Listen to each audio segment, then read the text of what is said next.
Hi, you're Chandeep at Goodly once again. And in this video, I'm going to talk about an interesting technique where you can switch between your calendar year and financial year for any visual.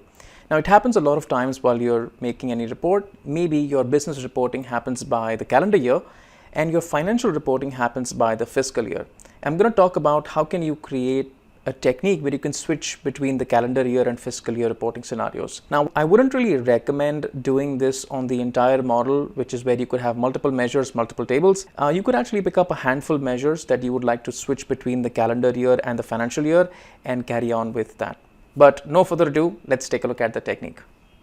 All right, I'm in Power BI, and that's where I have created a very simple demo of the workings of the model. Let me just actually show you how it looks and how it works. Take a look at this simple pivot table. We have the year column, the month column, and the sales column, and this representation is currently by the calendar year. I also have a slicer to switch between the calendar and the fiscal year, and I can do that. If I now select the fiscal year, I am now showing my data by the financial year. The financial year that I have currently chosen as per India starts in April, ends in March, but it could be any fiscal year depending upon your country as well. So you can see that now the data shows me a different way of showing the year, 10-11 and the 3 months right here and the sales for that, and 11-12 starts in April, goes up till March and the data for that. And I can switch between the display of my matrix visual by calendar year or by fiscal year. To be able to build this, we would need two core capabilities at the back to be running to be able to create something like this. Let me help you understand the broad logics of this one by one. The first ability that we would need to have is the ability to switch the column based on the slicer selection. What do I mean by that? Please take a look at this particular visual. This is a matrix visual, and if you take a look at the rows section of the matrix visual, I have the year here and I have the month right here. Whatever you drag in the rows or the columns of the pivot table or the matrix visual needs to be present as a physical column in the data. Remember this. I'm sure you know about it, but you can remember this. Whatever you drag in the rows or the columns of the pivot table needs to be present as a physical data point or a physical column in your model. So now what I would need is the ability to switch between the calendar year and the month, or by the financial year and the month, depending upon the slicer selection. So if I chose calendar year, this should actually change right here to calendar year and month. And if I say fiscal year, this should actually change by fiscal year and month on the right hand side. That's the first ability that I need to build. All right.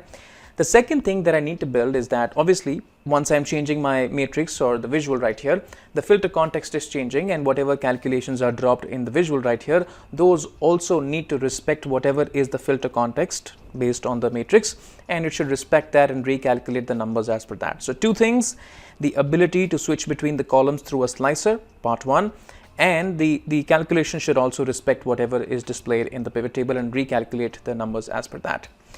Let me actually take you to a simple mock workings that I have built that will help you understand what am I going to do before we actually deep dive into DAX and data modeling and things like that. You should understand the bigger picture of what we are trying to create. All right, let's just talk about the first capability or the first technique that we have to build, which is the ability to switch between the calendar year or the fiscal year through a slicer, right? So remember what I said, that if you would want to have anything in the rows of the pivot table, that needs to be created as a physical column in the data set. What I'm going to do is I'm going to start building a disconnected table, and I have done some very rough work in Excel to show you how the structure of the disconnected table is going to look like. A disconnected table, if you don't know, is simply a table in Power BI that has got no relationship with any other tables. Please take a look. Imagine a very simple 4-columnar table. We have the date, the year. Now in the year column, we have both. We have the financial year and we have the calendar year. We have the month, and we are labeling that as financial month, and we are labeling that as calendar month. We also have a label by financial year and by calendar year. Now what I'm going to do is, once I create this particular table, and I'll show you a technique to be able to do that, this particular label column I am going to use to create this particular slicer right here, which is where it shows you two values either by financial year or by calendar year, and these two values are going to go in the slicer. Now hypothetically assume that, let's just say that somebody selects by financial year. Now this is nothing but a filter context, and once you actually pick up this particular filter context, you're only going to be left with all the rows that match that filter. So I'm going to be left with the first 3 rows in this particular table. If you take a look at what we have in front of us is nothing but the year, and the year will actually start to display as the column right here, and we have the month, and the month will actually start to display as the column right here. Now, if you actually change it to the calendar year, obviously this filter context changes, and you would now be seeing all the calendar year data, which is this particular year and this particular month right here. Now, once we actually create a table like this, it would not have any relationships with any other table. Although it somehow feels like that you can actually build a relationship with the sales table using the date column, but that would be a many-to-many relationship. Why? Think about this. Now, 1st of Jan 2021 is going to be repeated 2 times. First time is going to be shown against a financial year label, and the second time is going to be shown as a calendar year label.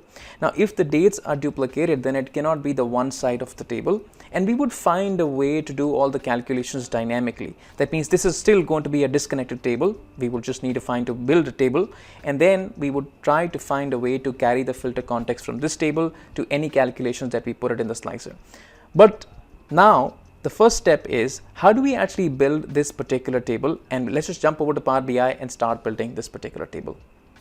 All right, back to Power BI once again in the data modeling tab. Now let me take you through the data model and the structure of the tables at the back, and let's just take a look at what is the DAX and how the data model is structured.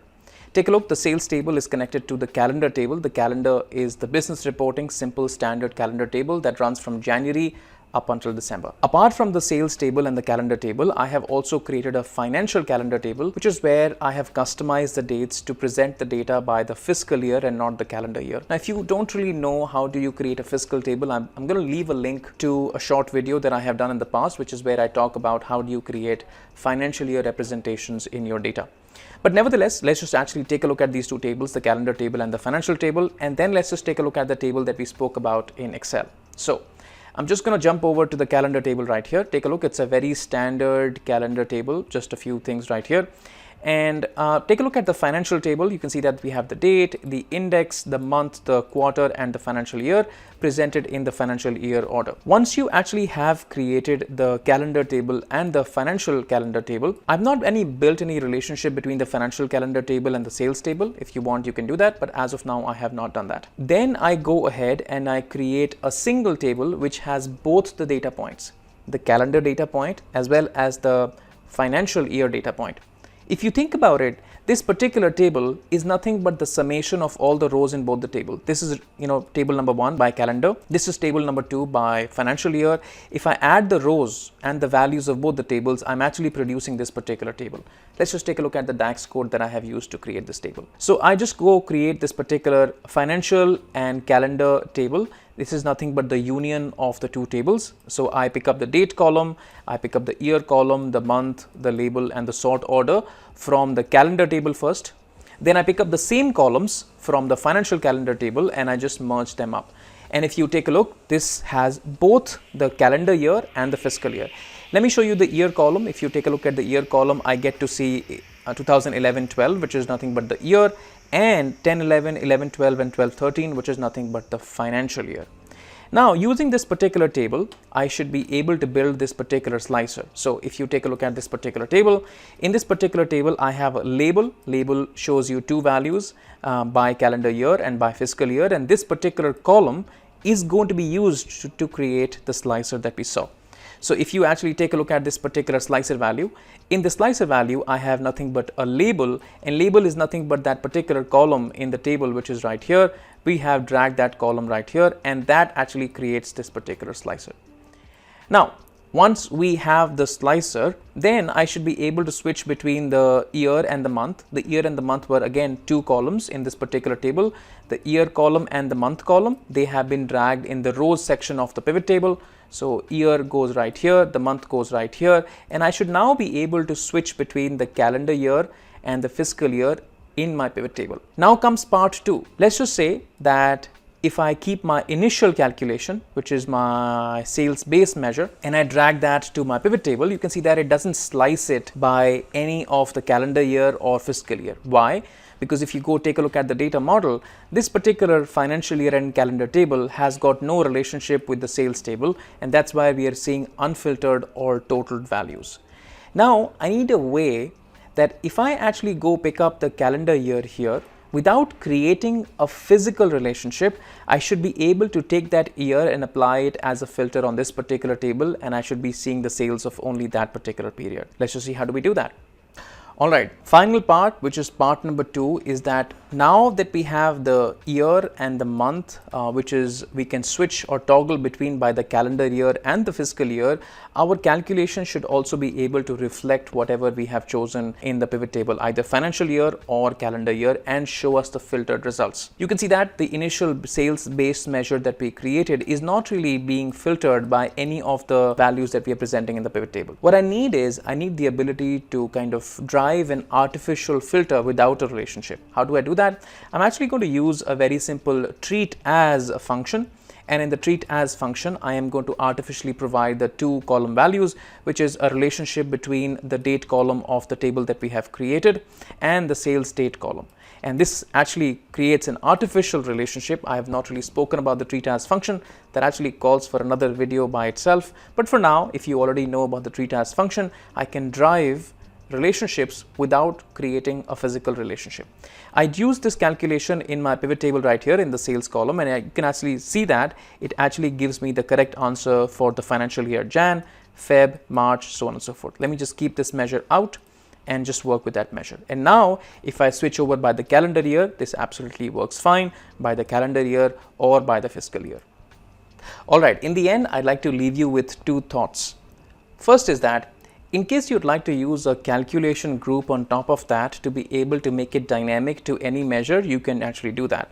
So you can create a very simple calculation group, which I haven't done it as of now, in Tabular Editor, and dynamically switch between whatever measures are present in your sales table. Right, that's one. The second thing that I'd like to leave your thought with is that this particular artificial relationship that we have created between the sales table and the financial year and calendar table, which actually drives all the calculation through the treat as function, is an artificial relationship, is not really linked by the usual relationship that we tend to create, which actually can be slower than working with the default relationship that Power BI provides. So I would just maybe expect you to limit these calculations to a selected few measures so that your model is absolutely performant. Alright, that was all about switching between the calendar year and fiscal year. Let me know in the comments what you think about this. If you have any questions around this, I'll be glad to reply. In the end, a quick shout about my DAX and my Power Query courses in case you're starting out with Power BI and DAX and Power Query seem hard and insurmountable to you. Please consider joining these courses. I start from scratch and build up your fundamentals to a level where you start solving more sophisticated and more challenging problems even with your own data. Let me know if you have any questions around this and I'll be glad to reply. Thanks so much for spending time with me, and I will catch you guys in the next one. Cheers. Bye.